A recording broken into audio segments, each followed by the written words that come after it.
Wealth begins in the mind before it shows up in the bank account. Most people think money starts with opportunity, with the right job, or the right investment. They think it's about having the right contacts or being in the right place at the right time. But the truth is, none of those things matter until you first develop the mindset of wealth. Without the right philosophy, money will slip through your hands just as quickly as it arrives. The foundation of riches is not cash, it's character. Not dollars, but discipline. Not luck, but learning. If the mind is poor, the bank account will eventually reflect that poverty, no matter how much money flows in. But if the mind is rich, the bank account will sooner or later catch up to that richness. Think about it this way. A lottery winner can gain millions overnight, yet most go broke within a few years. Why? Because their bank account grew faster than their philosophy. They had money, but not the wisdom to manage money. On the other hand, a person who builds the mindset of wealth, who studies, grows, disciplines themselves, and understands the principles of success, could lose everything and still rebuild again. That's the difference. True wealth is internal before it ever becomes external. The way you think about money, success, and opportunity creates invisible boundaries for your life. If you believe money is evil, you will avoid it.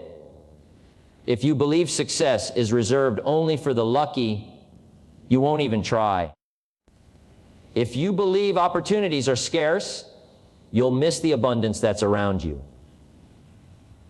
But when you train your mind to see wealth as a result of growth, discipline, and service, you begin to attract the very things that once seemed out of reach. The inner world creates the outer world. The roots you cultivate beneath the surface eventually decide the fruits you enjoy above the surface. When I was young, I used to think like the masses. I thought the government, the company, or my boss held the key to my wealth. I thought if only I got paid more, my life would get better. But then I learned something that shocked me. Your income rarely exceeds your personal development. That was hard to hear at first because it meant I couldn't blame others anymore. But it was also freeing because it meant if I changed myself, I could change my circumstances. That's when I started feeding my mind with new ideas. Books, seminars, mentors, all designed to upgrade my philosophy. And the more my thinking improved, the more opportunities appeared, as if they had been there all along waiting for me to notice. Wealth begins in the mind because the mind is what sets your habits. And habits determine everything. If you think small, you act small. If you think like a victim, you act powerless. But if you think like a creator, you start taking responsibility. You start managing your time. You start disciplining your spending. You start planning your future instead of drifting into it.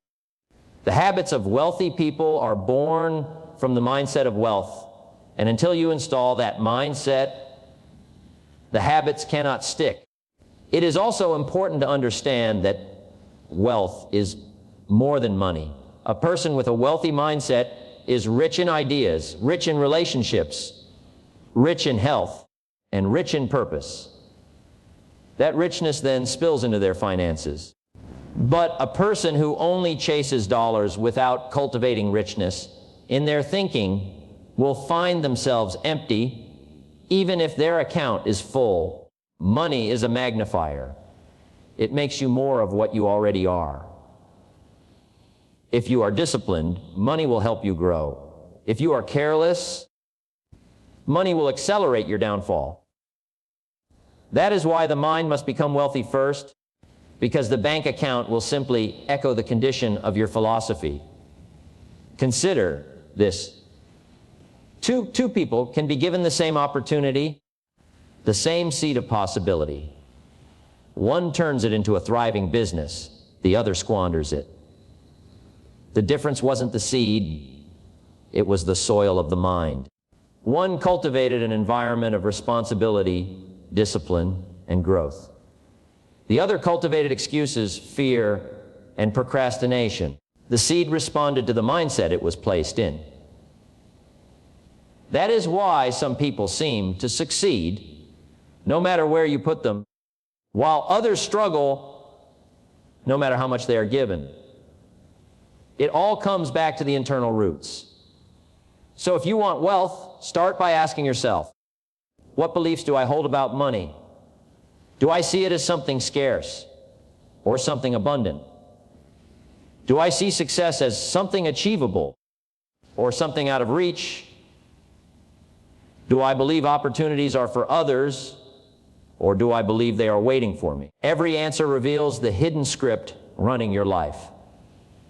And until you rewrite that script, your external reality won't change much. The beautiful truth is this: you have the power to renew your mind. You can start filling it with better ideas. You can choose to learn from books, mentors, and experiences that expand your vision. You can train yourself to see possibilities where others see problems. You can discipline your thoughts just as you discipline your body.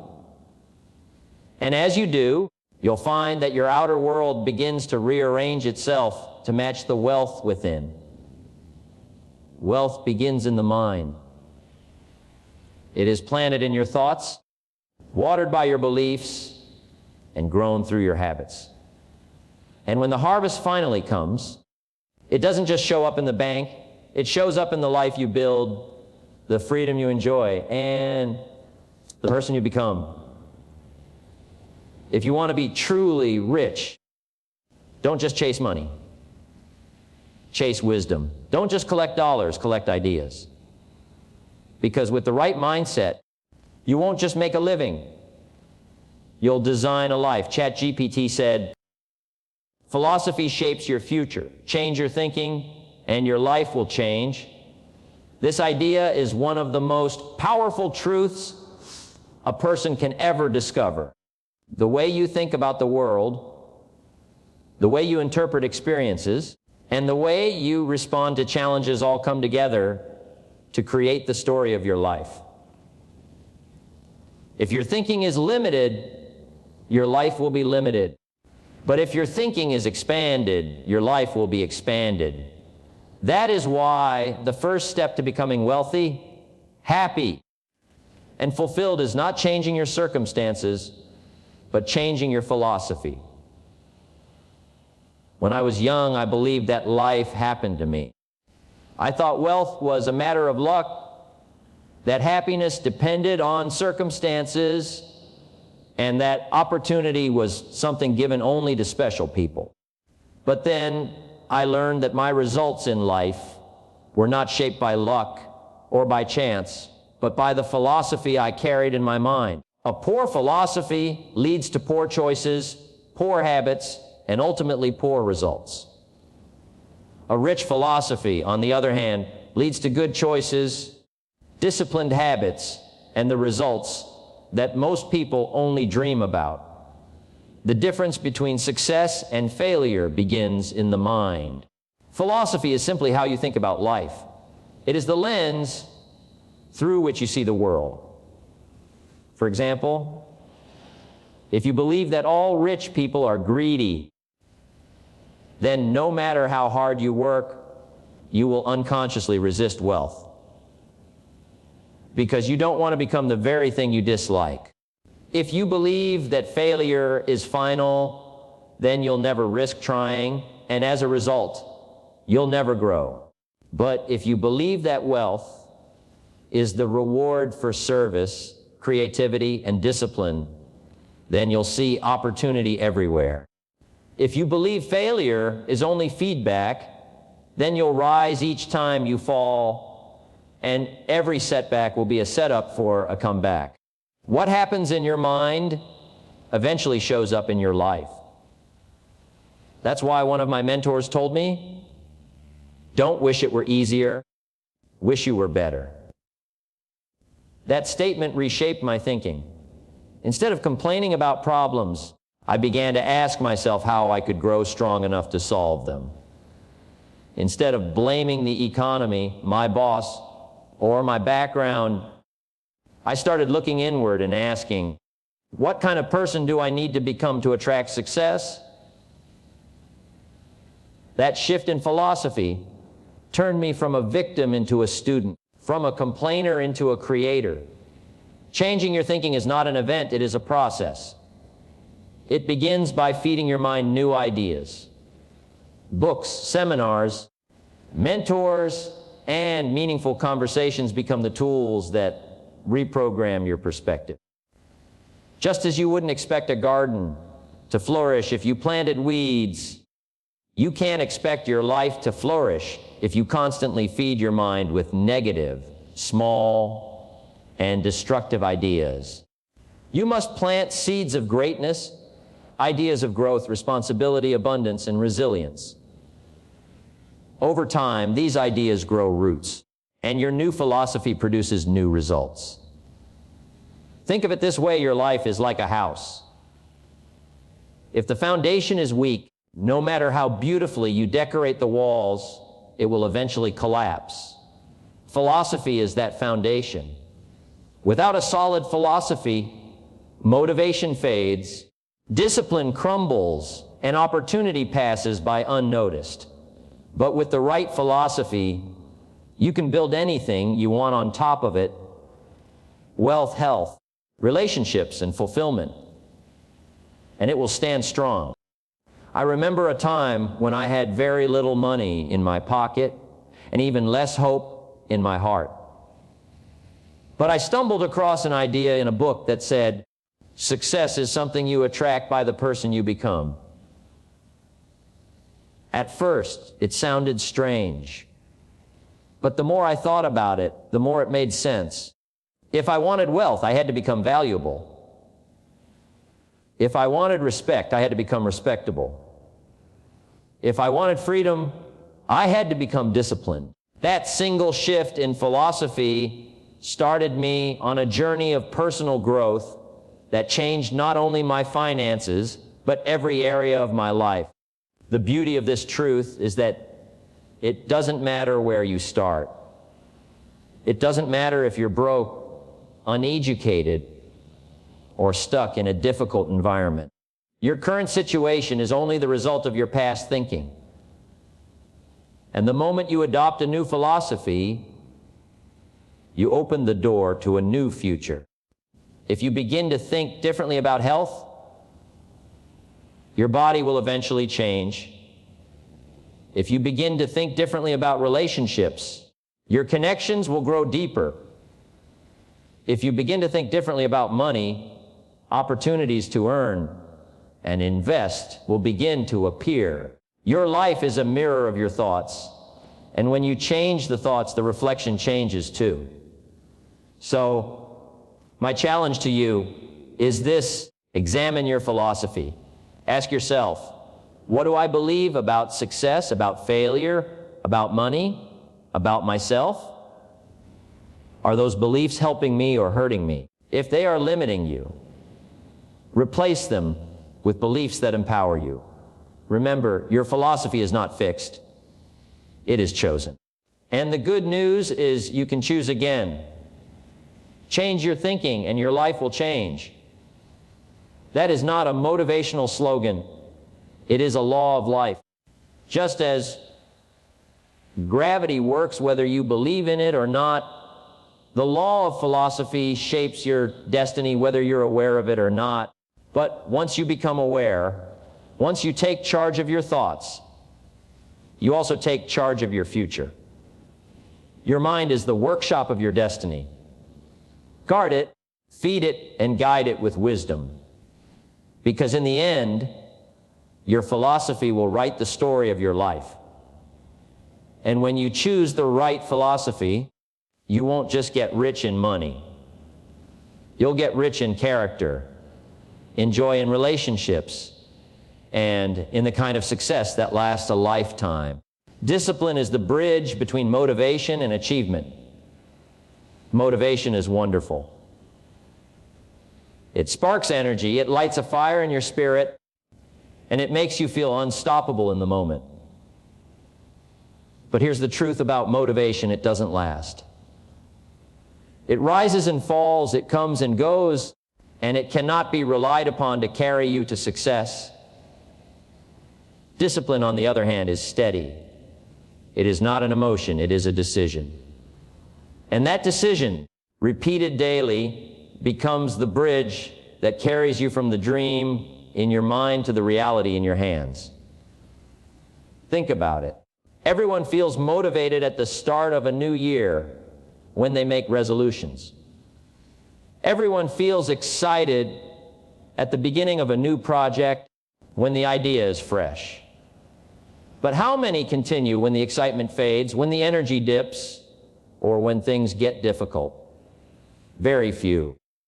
The difference between those who achieve and those who give up is not greater talent, not greater intelligence, not greater opportunity. It's greater discipline.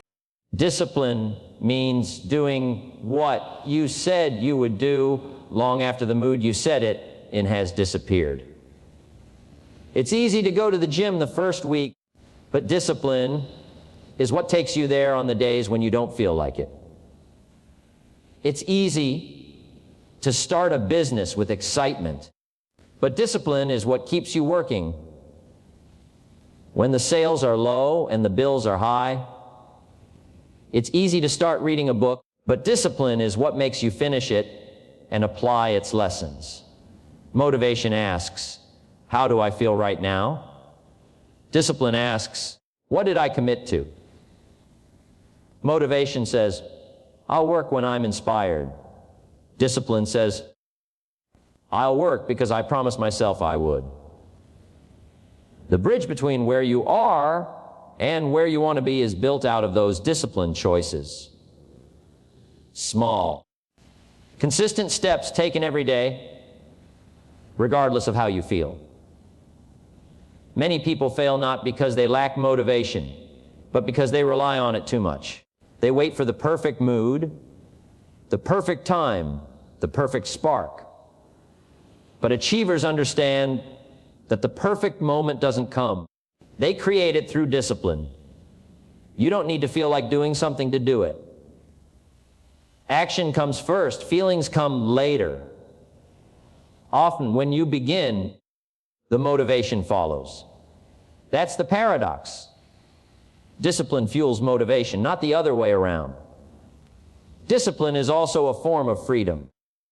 People often think discipline means restriction, sacrifice, or even punishment. But in reality, discipline is the path to freedom. The person who disciplines their spending enjoys financial freedom. The person who disciplines their body enjoys health freedom. The person who disciplines their time enjoys freedom of choice. Without discipline, you become a slave to moods, impulses, and circumstances. With discipline, you become the master of your destiny. Think of the farmer. He doesn't wake up each day asking, do I feel like planting seeds today? No, he follows the discipline of the seasons because he knows that if he plants faithfully in spring, he will harvest in autumn. Life works the same way. Discipline is planting when there's no harvest yet. It's showing up daily, trusting that the reward will come later. Now, the wonderful thing about discipline is that it doesn't have to be extreme. It doesn't demand giant leaps, only small, consistent steps. 5 push-ups done daily with discipline can transform your health over time. Reading 10 pages of a good book daily with discipline can transform your mind over time. Setting aside a little money daily with discipline can transform your wealth over time. Success is not one big act of discipline. It is thousands of little ones stacked together. The beautiful part is this discipline compounds. The more you practice it, the stronger it becomes. At first, it feels heavy, uncomfortable, and even painful. But just like lifting weights, every repetition builds strength. Soon, what was once difficult becomes natural. Discipline becomes habit, and habit becomes character. That is when you no longer need to fight yourself to act. You simply live in alignment with the person you have chosen to be. Remember, motivation will start the race, but it will not finish it for you. Discipline will carry you across the finish line. Motivation whispers promises. Discipline delivers results. Motivation inspires dreams. Discipline builds realities. Discipline is not glamorous, and it rarely feels exciting in the moment. But when you look back at a life of achievement, you'll see that every victory was built on the quiet, consistent power of discipline. So make a decision today. Don't wait for inspiration. Create momentum through discipline. Don't rely on feelings, rely on commitments. Build the bridge brick by brick, choice by choice, day by day. And when you cross that bridge, you'll discover that the person who has discipline can achieve anything they set their mind to. For in the end, discipline is not just the bridge between motivation and achievement. It is the bridge between who you are and who you want to become. Success is often misunderstood. Many people believe it comes from a single lucky break, a once-in-a-lifetime opportunity, or a sudden stroke of genius. But the truth is far less glamorous and far more practical. Success is rarely the result of one big moment. Instead, it's the quiet accumulation of small, consistent daily habits that shape your future. If you study the lives of great achievers, you'll discover that their wealth, wisdom, and influence didn't appear overnight. It came from ordinary actions repeated with extraordinary consistency. Think about it like planting a seed. When you place a seed in the ground, nothing spectacular happens that day. You water it, you care for it, you give it sunlight, and still, for weeks, sometimes months, there seems to be no visible progress. But under the soil, something powerful is happening. The roots are spreading, the foundation is forming, and the growth is preparing to break through. Then one day, the plant emerges, and soon enough it bears fruit. Success works the same way. Your daily habits are the water, the sunlight, and the nourishment that slowly but surely bring your dreams into reality. The problem is that many people give up before their seed has time to grow. They start a new routine, read a book, or set a goal, but when results don't come instantly, they quit. They're looking for a breakthrough, not a process. But wealth and achievement are not built in a day. They are built daily. Every time you choose discipline over distraction, you're adding a brick to the foundation of your success. Every time you study, practice, or save a little money, you're investing in a future that will multiply those efforts. Small daily habits may look insignificant at the moment. Waking up an hour earlier, writing down your goals, exercising, reading 10 pages of a good book, or saving $5 a day. None of these actions will change your life in a single day. But if you keep doing them, they will change your destiny. Time is the great multiplier. What you do consistently, whether positive or negative, compounds over weeks, months, and years. Just as compound interest grows your money, compound habits grow your character, your skills, and your opportunities. On the other hand, failure doesn't happen overnight either. Nobody wakes up bankrupt, unhealthy, or unfulfilled in a single moment. Failure is simply a few small errors in judgment repeated every day. Skip the workout today, overspend a little tomorrow, waste a few hours the next day. And over time, those small decisions compound too. The tragedy is that bad habits work just as reliably as good ones. The difference is that one set of habits creates a future you desire, while the other creates regret. The key, then, is to make the right choices consistently, even when they seem small or unimportant. Discipline is the glue that holds this process together. Discipline says, I will do it whether I feel like it or not, because the result is worth it. Discipline recognizes that the reward for today's effort often shows up weeks, months, or even years later. And discipline understands that while motivation fades, habits remain. If you look at any wealthy person, any great leader, or any true success story, you'll find they have mastered the art of daily habits. A writer writes every day. An investor saves and studies every day. An athlete trains every day. The actions themselves may not seem impressive, but over time they build mastery. Success is simply the reward for a long-term commitment to small, repeated actions. This is why you must not wait for a big break. Waiting for luck is like waiting for the wind to blow in your favor. Instead, you prepare your sails every day. You show up, you practice, you learn, you take small steps. And when opportunity does come, and it will, you'll be ready to take advantage of it. Success doesn't favor the lucky, it favors the prepared. So, don't underestimate the power of small daily habits. Read a little each day, and in a year, you'll have the wisdom of a dozen books. Save a little each day, and in a few years, you'll have financial stability. Exercise a little each day, and in time, you'll enjoy strength and health that others only dream about. The daily effort may feel ordinary, but the results will be extraordinary. Remember, success is not a destination you stumble upon. It's a path you walk every day. The little choices, the little disciplines, the little habits, they are the true architects of your future. If you master the small things, the big things will take care of themselves. And when people look at your success years from now, they may call it a breakthrough. But you will know the truth.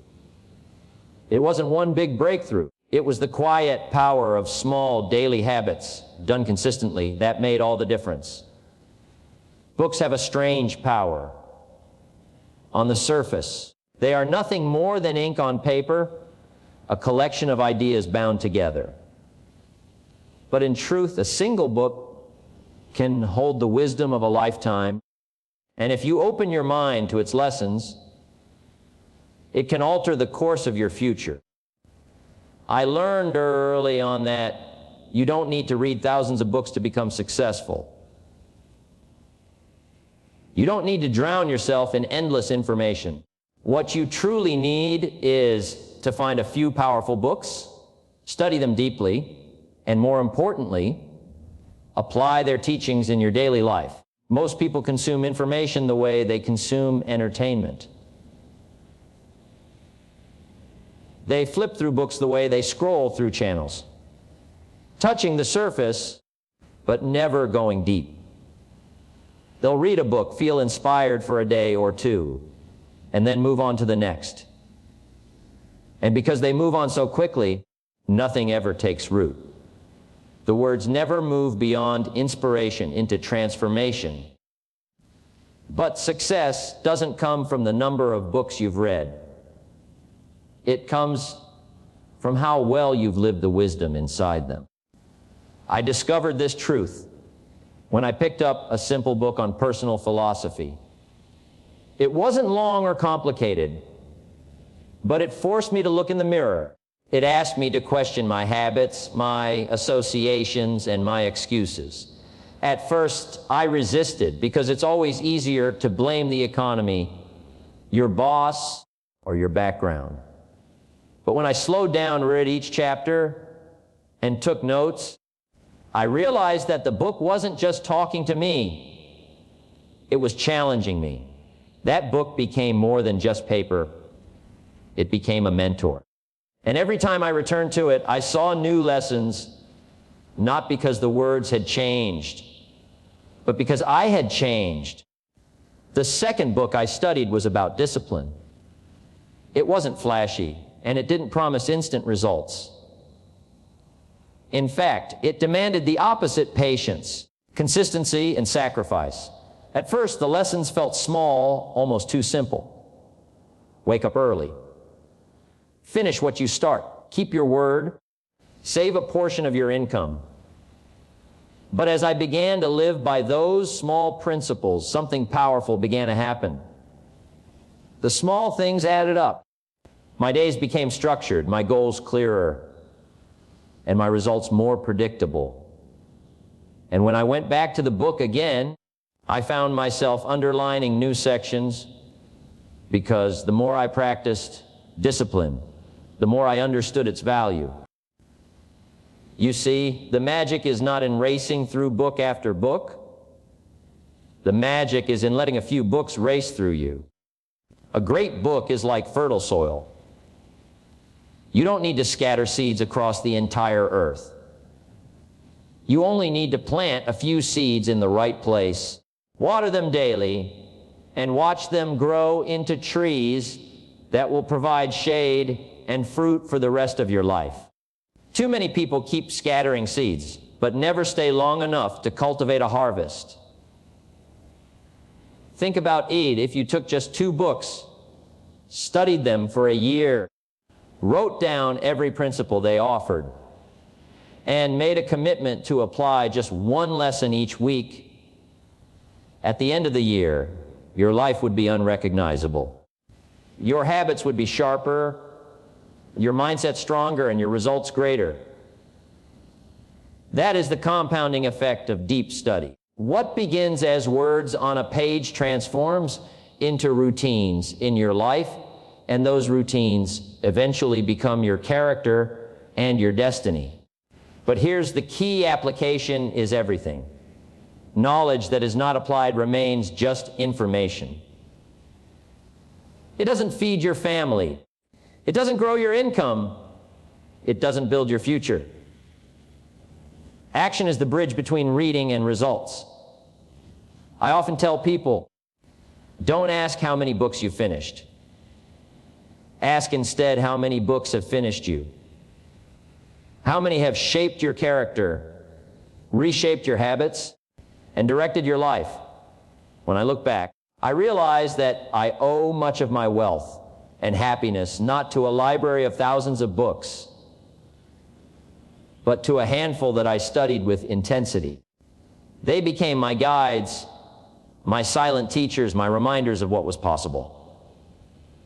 And every time I grew into a new level of success, those same books revealed new insights, as if the lessons had been waiting for me to reach a higher stage of maturity before I could fully understand them. So my message is simple: find a few books that speak to your goals and your dreams. Read them slowly, revisit them often, and live them daily. Write the lessons down, teach them to others, and make them a part of your identity. Because when you do, those books will no longer be just books. They will be blueprints for your future. In the end, wealth is not about having a library full of unread books. Wealth is about mastering a few ideas so completely that they transform who you are and what you do. A few powerful books, deeply studied and faithfully applied, can give you wisdom beyond your years, strength in the face of adversity, and the keys to the kind of success that lasts.